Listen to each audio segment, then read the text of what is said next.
সামনে যে চেয়ার সচিব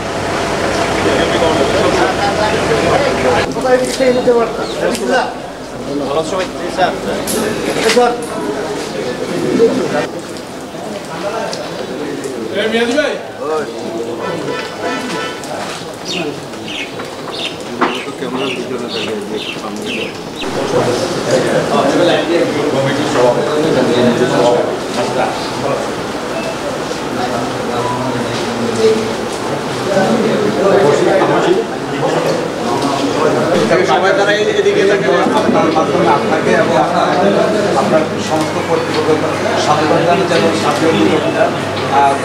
আগামী ধন্যবাদ আপনাদেরকে। আমাদের কর্তব্য যে আপনাদের উৎসব উদযাপন করার নিরাপদ বোধ করেন এবং যাতে সুন্দরভাবে উদযাপন করতে পারেন, নিঃসংকোচিত উদযাপন করতে পারেন, উৎসবকে উৎসবের মতো উপভোগ করতে পারেন, সেটা নিশ্চিত করার দায়িত্ব আমাদের।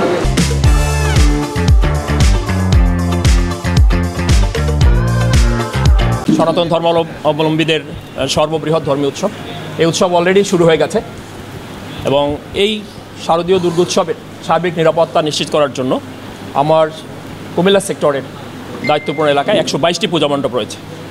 এই মণ্ডপসমূহের নিরাপত্তার জন্য আমরা বিভিন্ন জায়গায় বেস ক্যাম্প স্থাপনের মাধ্যমে আমরা নিরাপত্তা নিশ্চিত করার জন্য আমরা ইতিমধ্যেই আমাদের যে জনবল সেটা ডিপ্লয়মেন্ট সম্পন্ন হয়েছে। এখানে আমরা যারা পূজা উদযাপন কমিটির সদস্যবৃন্দ রয়েছেন তাদের সাথেও আমাদের সার্বক্ষণিক যোগাযোগ রয়েছে যে ওনাদের কোনো সুবিধা অসুবিধায় আমরা দ্রুত ব্যবস্থা নেব এবং আমরা অলরেডি ডিপ্লয়েড হয়েছি। এরপরে যখন পুলিশ, আনসার সহ অন্যান্য বাহিনীর সদস্যরা আসবেন তখন তাদের সাথেও সমন্বিতভাবে আমরা কাজ করব এবং 24 ঘন্টা ওনাদের নিরাপত্তা নিশ্চিত করার ব্যবস্থা আমরা করব। বর্ডার গার্ড বাংলাদেশের সারা বাংলাদেশেই সীমান্তবর্তী এলাকার এই 8 কিলোমিটারের মধ্যে যত পূজা মণ্ডপ রয়েছে সেগুলোর সার্বিক নিরাপত্তা দেওয়ার জন্যই বিজিবি মোতায়েন অলরেডি হয়েছে, সারা বাংলাদেশে আমরা মোতায়েন হয়েছি।